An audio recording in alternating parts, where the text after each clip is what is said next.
পাতলা করেছিল গান গান গান গাইছিল, গানের মিউজিক ভিডিও গেছিল। এইটা একবার তো এই যে কোনা বাড়িতে তোর সমিতি বলে আছে, নতুন করে সমিতি হয়েছে, সমিতির বিচার দেবো যে মিডিয়াতে আমি এইভাবে টাকা দিছি, আসলে বুঝতে পারি নাই, আমার থেকে এভাবে টাকা অনেকে নিছে, যে তাদের নাম্বার আছে, আপনারা আমার টাকা তুলে ব্যবস্থা করে দেন, বিচার দেবেন। তোমাকে সমিতি তো আছে, তোমরা তো করেছেন মিডিয়াতে, যারা নৌকা ভ্রমণে যায়, তুমি একা একা নাম লিস্ট করবা, করে কাক কাক দিছ, আমার নাম হলো আমার নামও দিবা, সমস্যা কি?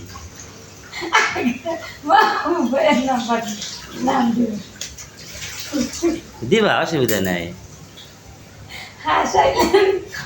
এই পাগল টাকা এইভাবে, তাছাড়া তোমার ফোন ধরে না, তুমি কি করবা কও?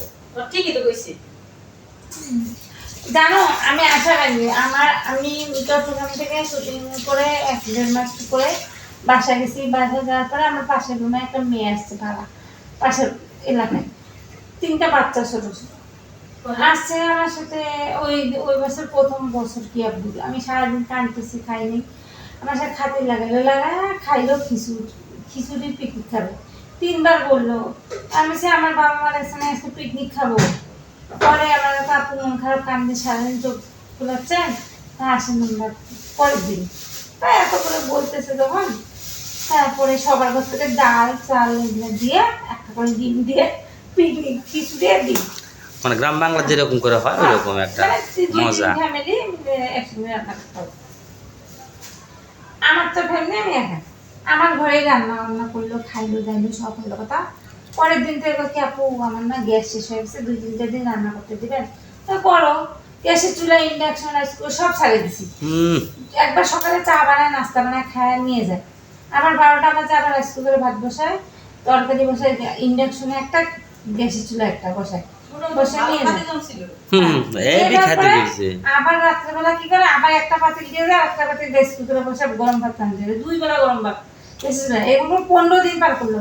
করার পরে খাচ্ছি লাগাইতে কি আপু আপনার যদি, আমার তো ব্যবসা আছে, রংপুরে কিন্তু শোরুম আছে আমার, 99 আবার দোকান আছে, হ্যাঁ, ডাউন পেমেন্টে কিস্তিতে টিভি ফ্রিজ ফার্নিচার গেছে, সব ডাউন পেমেন্টে দিতাম, যে ফার্নিচারের আগে কাঠের বোর্ডের আরেকটু সব। এখন পরে আমি আপু লোন লাগলে ভর্তি হন, না লোন টোন আমার লাগবে না। পরে কাকে আরে আমার না 2টো ভালো সদস্য দরকার, চাকরি হয়েছে, আপনি 2টো ভালো সদস্য আমার রাতের মধ্যেই দেন। আমি কোথার থেকে দিব সদস্য? পরে তাহলে আপনি আর আন্টি করতেন, তা আম্মুকে আমি কেন লোন তুলেছি বলবো? পরে আম্মু ভর্তি হয়নি। পরে আমার একটা আপু আর আমি আপুকে করলাম, আপুকে দিল 10,000 টাকা, আমি 10,000, 20,000 টাকা জমা দিলাম।